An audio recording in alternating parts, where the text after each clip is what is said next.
Biblioteka duhet të funksionoj edhe në mënyrë klasike, fizike, por edhe ti përvetsoj arritjet bashkëkohore moderne të kohës së sotme, që thatë ju digitalizimin. Digitalizimin nuk mund të përjashtoj funksionimin, veprimtarin klasike të asnjë dukurie në planet. Përfshi edhe dukurin, veprimtarin bibliotekare.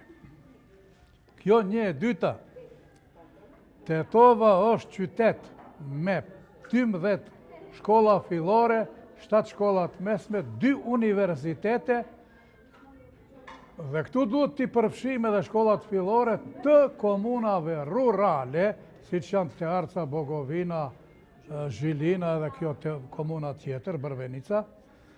Dhe kjo bibliotek e sotme nuk i plotëson kushtet, se kemi mira student ne në 2 universitete. Prandaj duhet ndërtesa e re, që disa vjet është në ndërtime sipër, a kupton, të përfundoj sa më parë në mënyrë që nxënësit tanë, mësuesët, arsimtarët, profesorët, studentët, pedagogët, ligjëruesit e kështu me radhë, të mund të vinë në bibliotekën e re, të hynë në sallën e leximit, të lexojnë, a kupton, të studiojnë, të bëjnë hulumtime, kërkime dhe gjurmime. Kjo bibliotek nuk i plotëson kushtet. Ne mund të flasim çka të duam.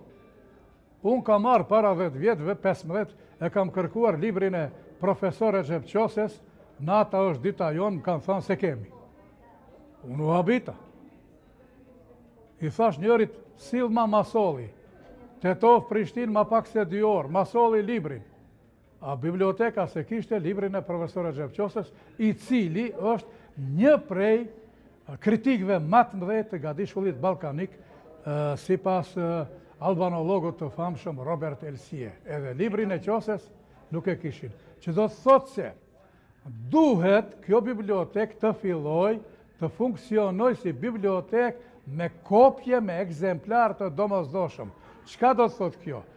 Disa botime të Tiranës duhet vinë domosdoshmërisht këtu, disa botime të Prishtinës dhe Zagrebit, që botohen nga shtëpit botuese të Zagrebit, duhet vinë këtu.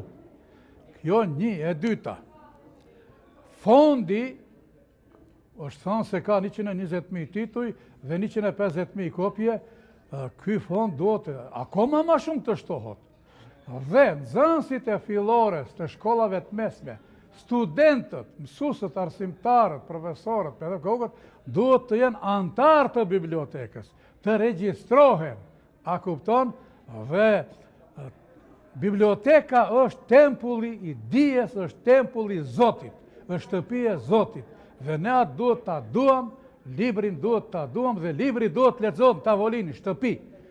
Mund të lexohet edhe në mënyrë në kompjuter, ashtu në internet, e kështu me radhë, në mënyrë digjitale, por edhe në shtëpi, në tavolinë, siç është lexuar 3000 vjet, që nga koha e Gilgameshit dhe Homerit deri sot. Kjo një e dyta. Nuk e shoh të tepër të shtrohet edhe çështja e ndrimit të emrit të bibliotekës, se gjitha institucionet në këtë qytet janë të me emërtime të tjera. Asnjë me emërtim shqiptar. Me që është qytet me shumicë shqiptare, me 2 universitete shqiptare, e kështu me radhë, është mirë të mendohet, pa e irrituar palën tjetër, që t'i vihet një emërtim i një personaliteti, poeti, shkrimtari, dietari shqiptar.